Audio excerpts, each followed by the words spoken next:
जय हिंद दोस्तों। तो आप सभी का स्वागत है आपके अपने चैनल प्रेप पल्स में। तो वीडियो को स्टार्ट करने से पहले अगर आप लोगों ने अभी तक अपने चैनल प्रेप पल्स को सब्सक्राइब नहीं किया है तो सब्सक्राइब कर लीजिए।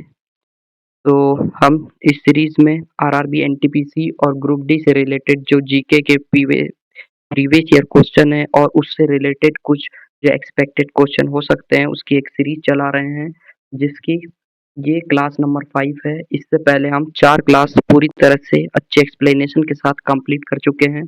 तो बिना किसी टाइम वेस्ट के हम फर्स्ट क्वेश्चन पर आते हैं। तो ये रहा आपका पहला क्वेश्चन। पहला क्वेश्चन है, किसे अरबों का हेरोडोटस कहा जाता है? अरबों का हेरोडोटस कहा जाता है। अरबों का, एक सेकंड पेन सेलेक्ट कर लें। अरबों का हेरोडोटस किसे कहा जाता है?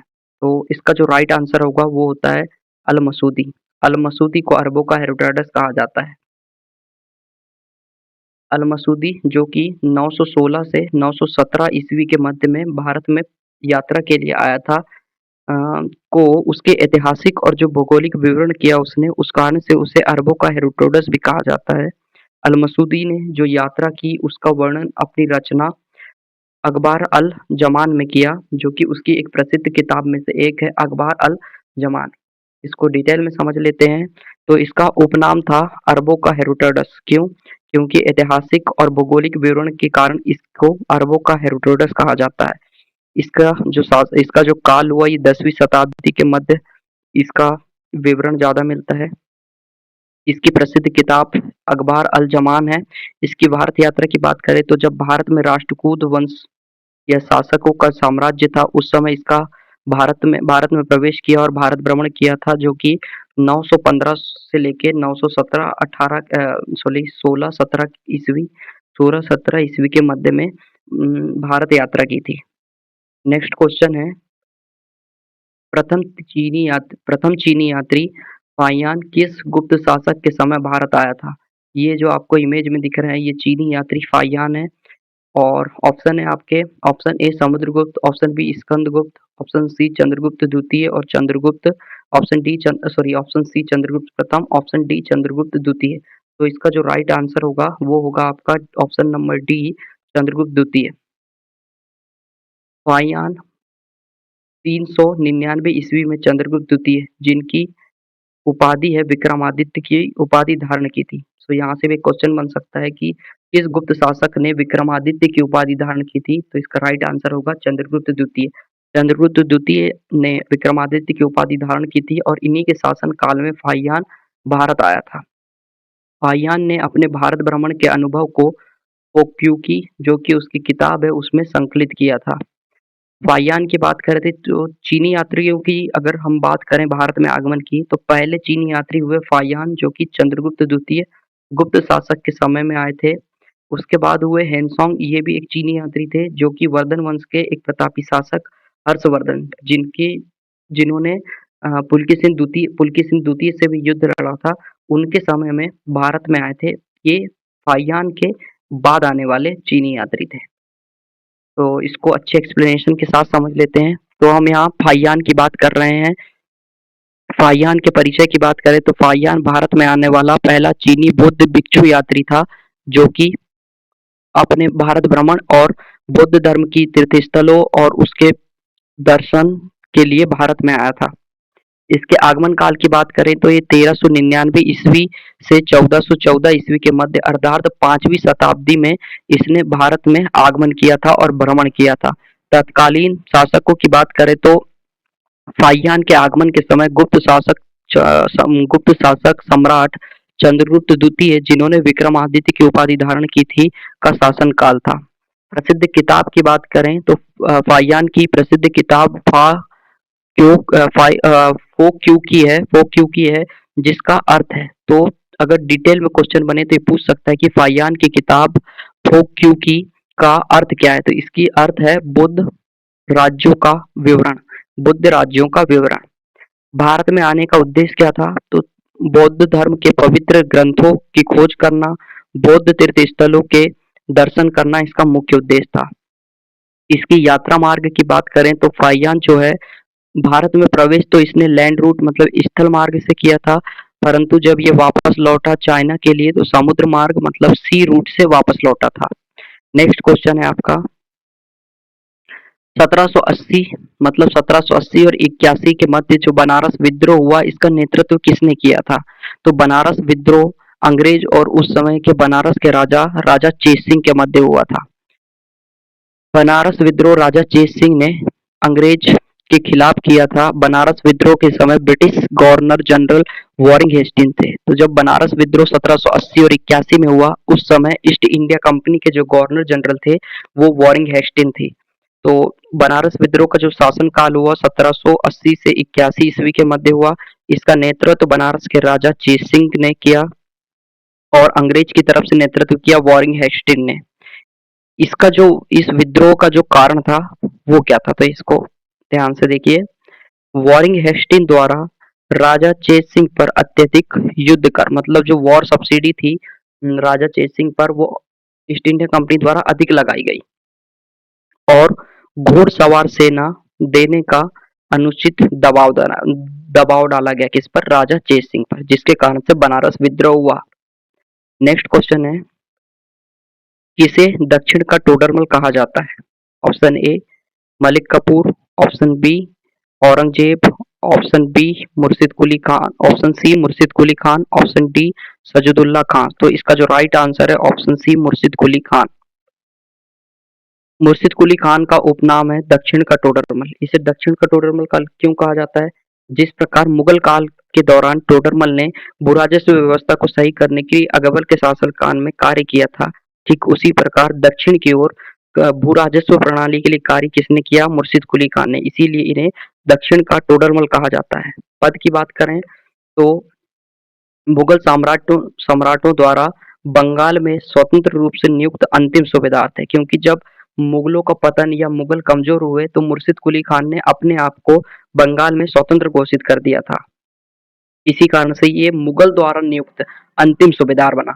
राजधानी परिवर्तन की बात करें तो मुगलों के हस्तक्षेप के कारण मुर्शिद कुली खान ने बंगाल में जहां अपना शासक स्थापित किया था वहां की राजधानी ढाका से परिवर्तित कर मुर्शिदाबाद कर दी थी। भूराजस्व व्यवस्था के कारण ही इन्हें दक्षिण का टोडरमल कहा जाता है। अब हम बात करते हैं बंगाल की कैपिटल का इतिहास। बंगाल की कैपिटल के इतिहास को समझने के लिए हमें इस फ्लो को अच्छे से समझना होगा कि जब मुगलों का बंगाल में कंट्रोल रहा या फिर ब्रिटिश ब्रिटिश काल में मुगलों का कंट्रोल रहा तो उस समय बंगाल की कैपिटल ढाका ही रही। परंतु जब मुर्शिद कुली खान ने अपने आप को स्वतंत्र किया तो उसने बंगाल की कैपिटल को ढाका से परिवर्तित कर मुर्शिदाबाद कर दी। और उसके बाद जब मीर कासिम का शासनकाल आया तो मीर कासिम ने ढाका की राजधानी को मतलब बंगाल की राजधानी को मुर्शिदाबाद से मुंगेर ट्रांसफर कर दिया था, जो कि वर्तमान के बिहार में स्थित है।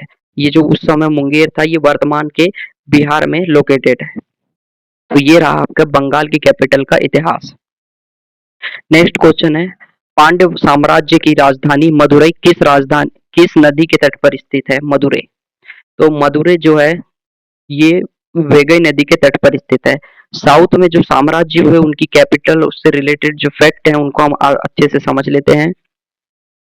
तो साउथ इंडिया के जो राज्य वंश है उनमें से कुछ प्रमुख राज्य वंशों की कैपिटल और उससे रिलेटेड फैक्ट ये रहे। तो पहला राज्य वंश ये साम्राज्य हुआ पांडे। तो पांडे की जो कैपिटल हुई मदुरई। मदुरई वेगई नदी के तट पर स्थित एक शहर था जो कि पांडे साम्राज्य की कैपिटल थी। इसे मंदिरों का शहर और उत्सवों का शहर के नाम से भी जाना जाता है। नेक्स्ट राजवंश है पाल्लव। पाल्लव वंश जिनकी कैपिटल है कोचीपुरम, जिसे दक्षिण का काशी कहा जाता है। कोची को उसकी सांस्कृतिक और धार्मिक महत्व के कारण से साउथ की काशी भी कहा जाता है। अब बात करते हैं चोल साम्राज्य की। तो चोल साम्राज्य की कैपिटल जो है तंजावुर है, जो कि तमिलनाडु में लोकेटेड है। और ये अब यहाँ पर वृद्धेश्वर मंदिर है जो कि चोल साम्राज्य के समय ही बना था, जो कि विश्व प्रसिद्ध है। और चोल साम्राज्य की वैकल्पिक राजधानी भी थी जो कि थी पुहार, जिसको वर्तमान में कावेरी पट्टनम के नाम से जाना जाता है। ये इसकी वैकल्पिक राजधानी से ज्यादा उसके प्राचीन पोर्ट बंदरगाह उसके जो डॉकयार्ड था उसके लिए प्रसिद्ध था पुहार। नेक्स्ट क्वेश्चन है 1931 में द्वितीय गोलमेज सम्मेलन में भाग लेने लेने के दौरान गांधी जी कहाँ ठहरे थे? जब गांधी जी ने भारतीय कांग्रेस की ओर से गोलमेज सम्मेलन में भाग लिया था, तो वे लंदन में पहुंचकर किंग्सले हॉल था, वहां पर ठहरे थे।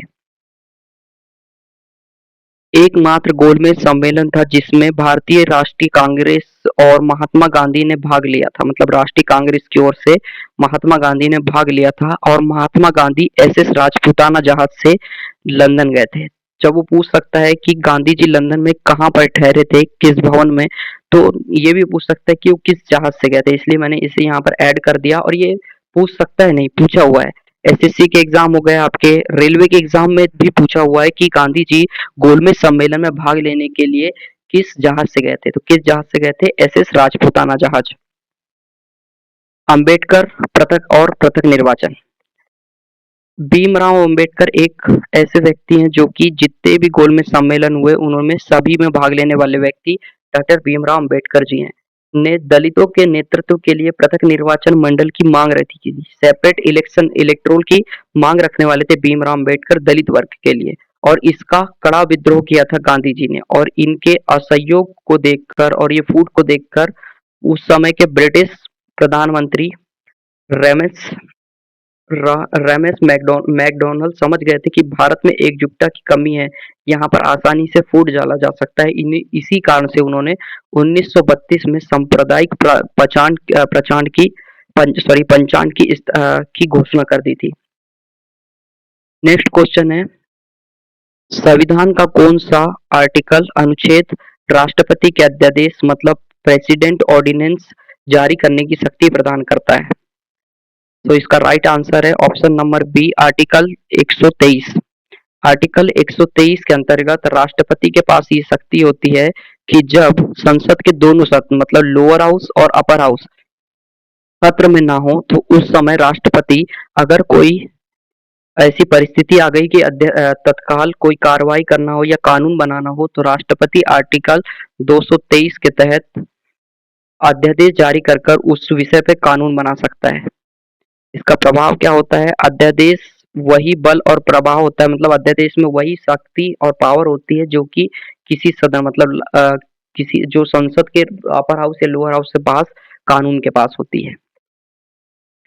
तो ये रही आपकी टीसी, मतलब समझ गए होंगे ट्रिक। जैसे आर्टिकल 123 से राष्ट्रपति के पास ऑर्डिनेंस की पावर है, ठीक उसी प्रकार इसी को उल्टा कर दीजिए आप, व्यवस्थित कर दीजिए, 2 इधर कर दीजिए, 1 इधर कर दीजिए, 3 कर दीजिए, जैसे 213 बना देंगे। तो जो 213 है इसमें राज्य के जो गवर्नर है, राज्य के जो राज्यपाल है उसके पास उनके पास राज्य सूची के जो विषय है उन पर ऑर्डिनेंस मतलब अपना अध्यादेश के द्वारा कानून बनाने की शक्ति होती है। जिस प्रकार 123 से भारत के प्रेसिडेंट के पास अध्यादेश की शक्ति होती है। नेक्स्ट क्वेश्चन है प्रथम प्रशासनिक सुधार आयोग 1967 के अध्यक्ष कौन थे? तो इसका राइट आंसर जो होगा option number B, Morarji Desai प्रथम प्रशासनिक सुधार आयोग 1967 के अध्यक्ष थे। मोरारजी देसाई प्रशासनिक सुधार कमीशन 1967 में जो बना उसके अध्यक्ष थे, जिसमें पहली बार लोकपाल और लोकायुक्त की रिकमेंडेशन के लिए बात की गई थी। उसके अध्यक्ष कौन थे? मोरारजी देसाई। मोरारजी देसाई पहले गैर कांग्रेस पीएम भी बने, पहले गैर कांग्रेस पीएम बनने वाले व्यक्ति भी मोरारजी देसाई थे, और सबसे अधिक बार 10 बार बजट पेश करने वाले व्यक्ति मोरारजी देसाई हैं, जिनका रिकॉर्ड अभी तक टूटा नहीं है, पर कुछ वर्षों में लगातार 10 बार बजट पेश करने वाली बन जाएंगी प्रेजेंट की जो फाइनेंस मिनिस्टर हैं निर्मला सीतारमण जी। नेक्स्ट क्वेश्चन है संसद के किस सदन, किसी भी सदन, लोकसभा मतलब लोअर हाउस या राज्यसभा मतलब अपर हाउस में कौन सा विधेयक पेश किया जा सकता है? तो जो धन विधेयक होता है आर्टिकल 100 कितने में बताइए? 110। आर्टिकल 110 में है, ये लोकसभा ओनली क्या लोकसभा में पास होता है, ओनली लोकसभा में पास होता है विधेयक विधेयक। और बात आती है ऑप्शन नंबर सी की, वित्त विधेयक। वित्त विधेयक लोकसभा और राज्यसभा दोनों में पेश किया जा सकता है, तो इसका राइट आंसर जो होगा आपका ऑप्शन नंबर सी हो जाएगा। तो ये जो विधेयक हैं इसके बारे में समझ लेते हैं वित्त विधेयक से रिलेटेड। तो जो धन विधेयक है ये आर्टिकल आर्टिकल 110 के अंतर्गत आता है। आर्टिकल एक सेकेंड धन विधेयक आर्टिकल 110 के अंतर्गत आता है जो कि ओनली लोकसभा में पेश किया जा सकता है। उसके बाद आता है विनियोग विधेयक जो कि आर्टिकल 114 में है और वित्त विधेयक संसद के किसी भी सदन मतलब लोअर हाउस या अपर हाउस मतलब राज्यसभा राज्यसभा या लोकसभा में पेश किया जा सकता है। ये आर्टिकल 117 में है। आप इसको ग्राफ को अच्छे से समझ लीजिए कि पहले जो होता है मतलब जो बड़ा है वो है वित्त विधेयक, उसके अंदर आता है आपका धन विधेयक और उसके सबसे अंदर आता है मतलब सबसे छोटा जो होता है वो होता है विनियोग विनियोग एक्ट या विधेयक। नेक्स्ट क्वेश्चन नेक्स्ट क्वेश्चन है भारत में कॉफी उत्पादन में कौन सा राज्य शीर्ष स्थान पर है? भारत में कॉफी उत्पादन में कौन सा राज्य शीर्ष स्थान पर है? ऑप्शन ए है केरल, बी असम, सी तमिलनाडु और डी कर्नाटक। तो इसका जो राइट आंसर है वो है option number D Karnataka. Karnataka राज्य अपनी कॉफी संस्कृति के लिए प्रसिद्ध है और चिकमंगलूर और बाबा बुदान गिरी हिल्स वह स्थान है जहां पर पहली बार भारत में कॉफी आई थी या पेश की गई थी। कर्नाटक भारत के सबसे बड़े कॉफी उत्पादक राज्य है जो कि भारत के कॉफी उत्पादन का लगभग 70% समझिए अगर भारत में 100% कॉफी बन रही है 100% कॉफी बन रही है तो उसमें से 70% ये जो एरिया है ये पूरा का पूरा मात्र और मात्र कर्नाटक ने घेर रखा है। मतलब 70% कॉफी का उत्पादन अकेला कर्नाटक कर रहा है। कर्नाटक के कुर्ग, चिकमंगलूर, असम जैसे क्षेत्रों में अनुकूल जलवायु और वहाँ की परिस्थिति, समृद्ध मिट्टी और पर्याप्त वर्षा के कारण कॉफी के बागान प्रसिद्ध हैं और यहाँ पर कॉफी का बहुधा उत्पादन होता है। कर्नाटक में कॉफी उत्पादन की मुख्य रूप से वैसे भी भारत में अगर कॉफी की किस्मों को देखा जाए तो एक है अरेबिका और दूसरा है रोबस्टा। ये दो ही किस्म भारत में सबसे ज्यादा प्रसिद्ध हैं जो कि अपनी उच्च गुणवत्ता और स्वाद के लिए जानी जाती हैं। तो ये रही आपकी क्लास। कैसी लगी आपकी क्लास आप ज़रूर बताइएगा। अगर इससे पहले हमारे चैनल प्रिपल्स को आपने सब्सक्राइब नहीं किया है और वीडियो अच्छी लगी हो तो लाइक और अपने दोस्तों को शेयर कीजिए ताकि उनका भी ज्ञान बढ़ते रहे और सिलेक्शन के वे में आगे बढ़ते रहें। तो थैंक यू दोस्तों एंड जय हिंद।